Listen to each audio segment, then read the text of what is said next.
எங்க பார்த்தாலும் ஒரே மாதிரியான பெயர்கள் தான். அலுவலகம், நீதிமன்றம், பள்ளி எல்லாம் ஒரே சாதி ஆட்கள். நாம எங்க? நமக்கான உரிமைகள் எங்க? ஆவேசப்படாத நடேசா. இவங்களுக்கு ஒரு குரல் இருக்கு, நமக்கும் ஒரு குரல் வேணும். அதுக்கு ஒரு பத்திரிக்கை வேணும். தமிழ், தெலுங்கு, ஆங்கிலம் 3 மொழியிலையும் பத்திரிக்கை தொடங்கணும். நிதி பற்றாக்குறை இல்லாமல் திட்டமிட்டு கொண்டு போகணும். ஒரு பத்திரிக்கை மட்டும் போதாது, ஒரு இயக்கம் வேணும். எல்லா ஒடுக்கப்பட்ட மக்களுக்கான இயக்கமா அது இருக்கணும். ஏற்கனவே சென்னை திராவிடர் சங்கம் இயங்கி வருதே, அதையே தொடரலாமே. எதுக்கு இன்னொன்னு? சரிதான் மாதவா, ஆனா இப்ப நிலைமை மாறுது. எதிரி பக்கம் அன்னி பெசன்ட் வந்து தலைமை ஏத்துக்கிட்டாங்க. நம்ம பக்கத்திலயும் புதிய சிந்தனைகள் எழுந்து வருது. நீங்க சொல்றதும் சரிதான். எதிரிகள் பலம் கூடி இருக்கு.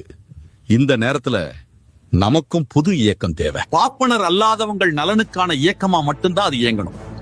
பாப்பனர் அல்லாத மக்கள் கிட்ட விழிப்புணர்வை கொண்டு போகணும். சரியா சொன்ன நடேசா. அப்படியே என்ன பேர்ல இயங்க போறோம், அடிப்படை கொள்கையெல்லாம் இந்த கூட்டத்திலேயே பேசி முடிவு பண்ணிடலாம்.